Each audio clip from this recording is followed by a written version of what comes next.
अधिक महिन्याला सुरुवात झालेली आहे आणि लगभग आता जावयांना वाण देण्याची म्हणजे काहीतरी गिफ्ट देण्याची प्रथाही सुरू झाली आहे। जावयाला काय काय देतात, भरपूर भांडे आहेत, तुम्हाला जो पसंत पडेल ते तुम्ही भांडे जावयाला देऊ शकतात।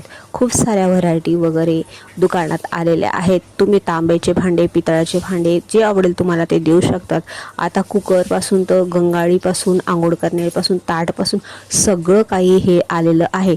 आणि नरेंद्र मोदी साहेबांनी आता सोनं चांदीला बंदी आणली आहे, म्हणून आता भांडे द्या आणि सण साजरा करा। अधिक महिना छान छान असे भांडे उपलब्ध आहेत। बघा किती छान व्हरायटी आणि क्वालिटी आणि डिझाईन आहेत। अधिक महिन्याच्या तुम्हाला सगळ्यांना शुभकामना। आणि हे भांडे जर तुम्हाला आवडले तर लाईक, शेअर आणि सबस्क्राईब जरूर करा। व्हरायटी जर चांगली असेल तर लाईक करा। माझं काम आहे तुम्हाला दुकानं आणि दुकानातले भांडे दाखवणे। Okay, bye bye. मला लिंक देणार तर तुम्ही मागू शकतात। काय मागवायचे असेल तर मी तुम्हाला लिंक देणार तर तुम्ही मागू शकतात। काय मागवायचे असेल तर मी तुम्हाला लिंक देणार तर तुम्ही मागू शकतात।